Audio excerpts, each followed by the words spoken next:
আসসালামু আলাইকুম বন্ধুরা, আশা করি সবাই ভালো আছেন। আমি সত্তার ডুবুরি। তো আপনারা দেখতে পাইতেছেন একটি পল্টন ডুবে গেছে, সামনের অংশটা ডুবে গেছে। তো পল্টনটা আমি উদ্ধার করার জন্য আসলাম ব্রাহ্মণবাড়িয়া নবীনগর। পল্টনটি ডুবে যায়, তো আমি আসলাম। এখন পল্টনটার পরিস্থিতি কি যন্ত্র লাগবে উঠাইতে দেখতেছি।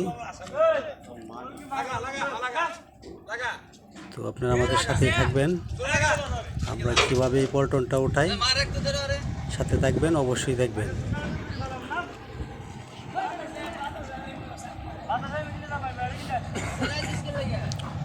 অনেক বড় একটি পল্টন, 120 ফিট লম্বা পল্টনটি। তো আপনি দেখতে পেয়েছেন, আমরা পিছের অনেকটুকু আমি আসলাম ব্রাহ্মণবাড়িয়া নবীনগর। সামনের অংশটা পানির নিচে একটি পল্টন ডুবে যায়।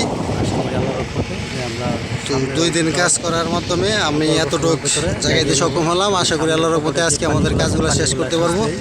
সামনের পকেটগুলো এখনো পানি আছে, সামনের পকেটের পানিগুলো শেষলে আমার কাজ শেষ।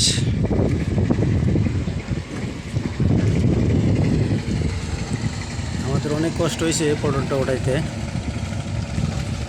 অল্প পানি। তো বন্ধুরা, আপনারা দেখতে পাইতেছেন অবশেষে আমাদের পল্টন কাজ শেষ। পল্টনটা ওঠানোর কাজ শেষ। আমরা এখন চলে যাব, মালটাল বসিয়ে নিলাম। এখন আমরা রওনা দিয়ে দেব। আমাদের কাজ শেষ, আমরা এখন চলে যাব।